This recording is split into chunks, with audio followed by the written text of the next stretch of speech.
বারুই থেকে আশাপুর প্রচারে মানুষের স্বতঃস্ফূর্ত সাড়া পাচ্ছে নির্দল প্রার্থী জয়। বারুই থেকে আশাপুর শুক্রবার বিকাল থেকে রাত পর্যন্ত প্রচারে গিয়ে মানুষের স্বতঃস্ফূর্ত সাড়া পেলেন চাঁচল বিধানসভার নির্দল প্রার্থী প্রাক্তন কংগ্রেস নেতা আনসারুল হক জনি। শুক্রবার বিকেলে বারুই এলাকা থেকে প্রচার শুরু করেন তিনি। কর্মীদের নিয়ে মিছিল করে জনসংযোগ করেন। পরবর্তীতে যান রশিদাবাদে। সেখানে প্রচারের পাশাপাশি অগ্নিকাণ্ডে ক্ষতিগ্রস্ত একটি পরিবারের সঙ্গে দেখা করে সমবেদনা জানান। তারপর মহানন্দপুর গ্রাম পঞ্চায়েত এলাকায় চলে প্রচার। রাতে খড়বা গ্রাম পঞ্চায়েতের আশাপুরে নির্বাচনী কার্যালয়ের উদ্বোধন করেন। তারপর সেখানে কর্মীদের নিয়ে আশাপুরে বাজার এলাকায় জনসংযোগের কর্মসূচি চালান। সংবাদ মাধ্যমের মুখোমুখি হয়ে জনের দাবি, যেভাবে মানুষের সাড়া পাচ্ছে জয়ের ব্যাপারে আত্মবিশ্বাসী।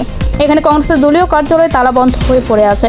যখন আমরা আমাদের নির্বাচনী কার্যালয়ের উদ্বোধন করছি, এটা থেকে প্রমাণ কংগ্রেসের কর্মীরা আমাদের সঙ্গে আছে। প্রসঙ্গত, কংগ্রেসের টিক না পেয়ে দলের কর্মী সমর্থকদের একটা বড় অংশকে সাথে নিয়ে নির্দল লড়াই করছে কংগ্রেসের প্রাক্তন ব্লক সভাপতি আনসারুল হক জনি, যেটা বিধানসভায় নতুন সমীকরণের সৃষ্টি করছে। খুব ভালো সাড়া পাচ্ছি।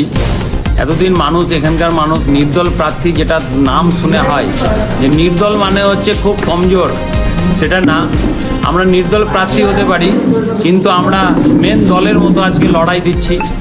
আপনারা হয়তো দেখছেন প্রতিনিয়ত যেভাবে মানুষের সাড়া, মানুষ নিজে নিজে উঠে আসছে।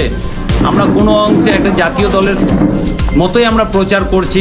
রশিদাবাদ, বড়ই, মহানন্দপুর, এখন আজকে আশাপুর পুরো বাজার। আপনি দেখেন আজকে কংগ্রেসের কার্যালয় বন্ধ আছে। মেন আজকে এখানে আশাপুরে কংগ্রেসের কার্যালয়, সেই কার্যালয় আজকে বন্ধ আছে, কিন্তু আমরা নির্দল প্রার্থী হয়ে এই রাত 10টার সময় আজকে আশাপুর বাজারে প্রচার করছি। তো জয়ের ব্যাপারে কতটা আশাবাদী? জয়ের ব্যাপারে আমি পুরোটাই আশাবাদী, যে মানুষ যেভাবে আমাকে রেসপন্স করছে।